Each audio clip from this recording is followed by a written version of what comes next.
Le 14 septembre 2013, après le massacre de Ghouta, un accord est signé entre la Russie et les États-Unis. Il oblige le gouvernement syrien à se débarrasser de ses armes chimiques et à en arrêter la production.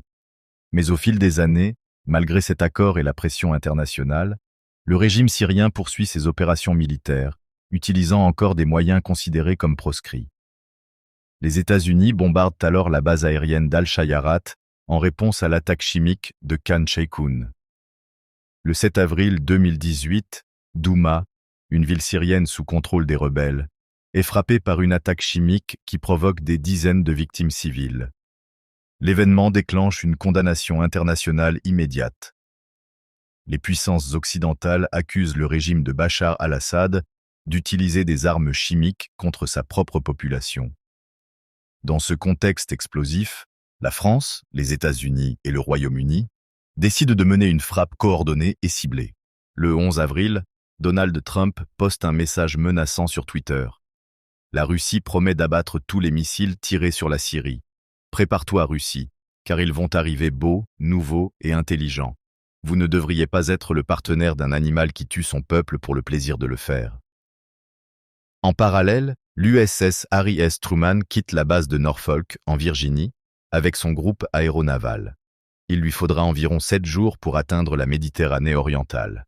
Le même jour, l'ambassadeur russe au Liban réaffirme que la Russie abattra tout missile occidental qui menacerait les soldats russes stationnés en Syrie.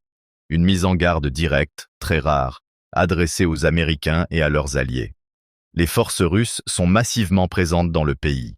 Plusieurs milliers de soldats, ainsi que des batteries solaires longues portées SA-20 et un Growler S-400, à la base aérienne de Hmeimim, un système SA-23 Gladiator à Tartus, et de nombreux systèmes courte portée. La Syrie dispose pour sa part de S-125, S-200, S-75, de Buk et Pantsir S-1. Des observateurs signalent la présence d'un AWACS russe à 50 Mainstay, ainsi que des patrouilles de Su-30 SM Flanker à l'est de la Syrie en permanence. Des photographies montrent également un Su-34 au-dessus d'une zone côtière syrienne, armée de missiles air-sol KH-59 et KH-35, AS-20 Kayak, preuve que Moscou prend l'alerte très au sérieux. Un AWACS de l'OTAN, E-3 Sentry, surveille les patrouilles russes depuis le sud de la Turquie.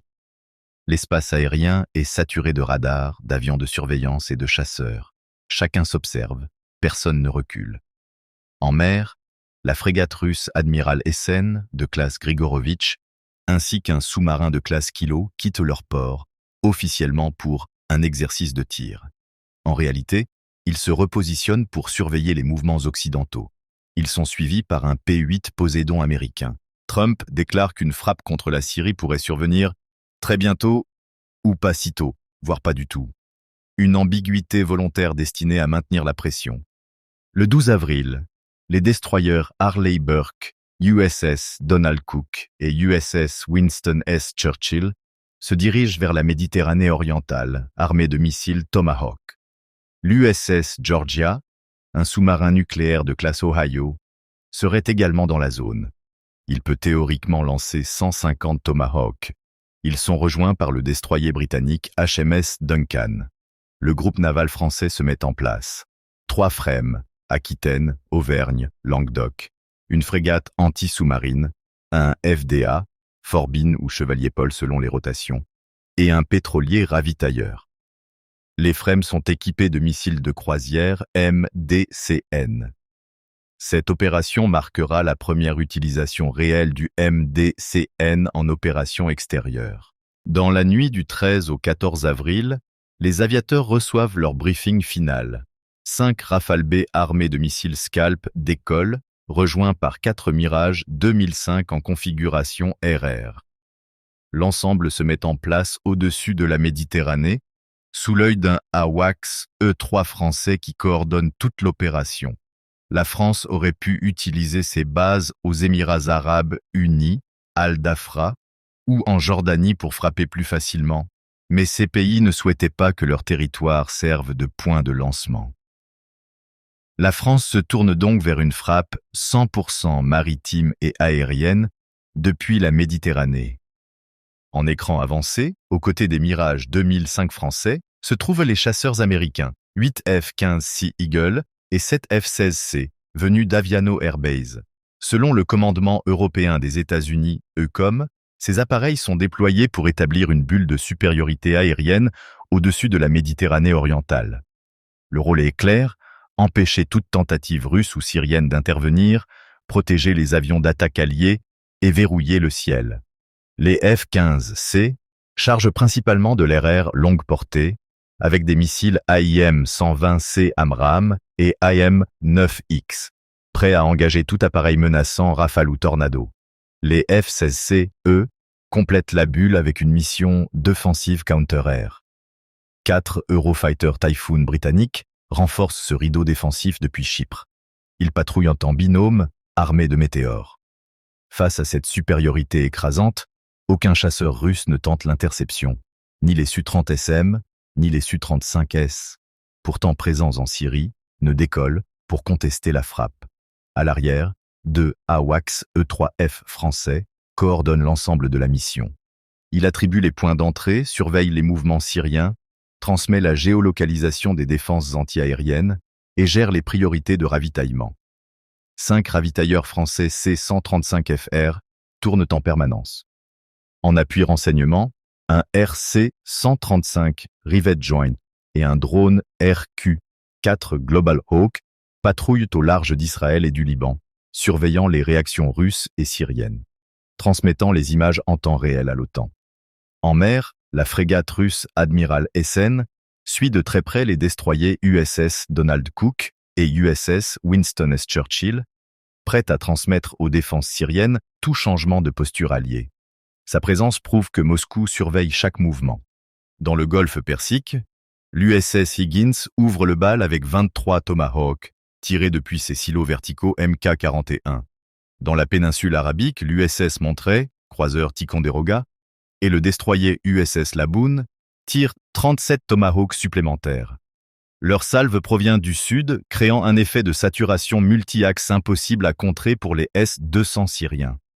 Pendant ce temps, 4 F-22 Raptor partis d'Al-Dafra patrouillent déjà à l'intérieur des bulles de défense syriennes. Leur rôle, empêcher toute aviation syrienne de décoller ou de riposter. Derrière eux, 2 B-1B lanceurs venus d'Al-Udeid ouvrent leur soute rotative.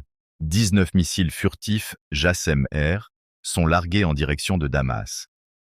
Les Rafales atteignent leur point de tir et larguent leur SCA-LP. L'un des 10 missiles ne se sépare pas correctement, confirmé par Paris, mais les 9 autres se mettent en route. Au sud, les 4 Tornado GR4 britanniques lancent chacun un Storm Shadow. Leur pénétration basse altitude est coordonnée pour arriver en simultané avec les autres axes. Sous la mer, le sous-marin d'attaque USS John Warner, classe Virginia, tire 6 Tomahawk depuis ses tubes verticaux. Son tir est particulièrement difficile à détecter, car les missiles émergent silencieusement depuis l'eau. Tout est minutieusement coordonné pour que les missiles frappent simultanément, en saturant les défenses syriennes et russes. Sur les 3 frames françaises, la frégate Aquitaine rencontre un problème technique empêchant le tir. Elle demande à l'Auvergne de prendre le relais, mais elle aussi rencontre un bug dans la chaîne de tir. Finalement, c'est la Languedoc qui réussit à tirer 3 MDCN, marquant la première utilisation opérationnelle du missile français. Au total, 105 missiles de croisière sont en vol, convergeant en essaim vers leur cible. Les frappes sont les suivantes. 76 missiles, dont 57 Tomahawk et 19 JASSM-R, détruisent le centre de recherche scientifique de Barzeh, accusé d'être lié au programme chimique syrien. 22 missiles, Tomahawk, Storm Shadow, Scalp, MDCN, visent les dépôts de Im-Shinshar. 7 missiles Scalp frappent un second site de stockage dans la même zone. Kenneth McKenzie, porte-parole de l'état-major américain, déclare « Le système syrien d'armes interdites est plus large que les 3 cibles visées. Il leur reste quelques capacités, mais nous pensons avoir porté un coup sérieux. » Selon le Pentagone, 40 missiles anti-aériens syriens ont été tirés, mais aucun n'a intercepté les missiles alliés, la plupart ayant été tirés trop tard ou sans verrouillage. Lorsque les dernières explosions retentissent autour de Damas et Homs, Vladimir Poutine, allié indéfectible de Bachar al-Assad, exige immédiatement une réunion d'urgence au Conseil de sécurité de l'ONU. Il condamne la frappe et accuse les Occidentaux de violer le droit international. Donald Trump s'adresse à la nation depuis la Maison-Blanche, à 3 heures du matin, pour annoncer officiellement que les États-Unis, la France et le Royaume-Uni ont frappé les capacités chimiques du régime syrien. À Paris, Emmanuel Macron suit toute l'opération en direct, minute par minute, informé des décollages, des ravitaillements, des trajectoires et des confirmations d'impact. Cette opération restera comme l'une des frappes coordonnées les plus complexes menées par la France, les États-Unis et le Royaume-Uni depuis des décennies. Dites-moi en commentaire quelle opération aérienne ou navale vous aimeriez que j'explore dans la prochaine vidéo. Et si la vidéo vous a plu, likez et abonnez-vous.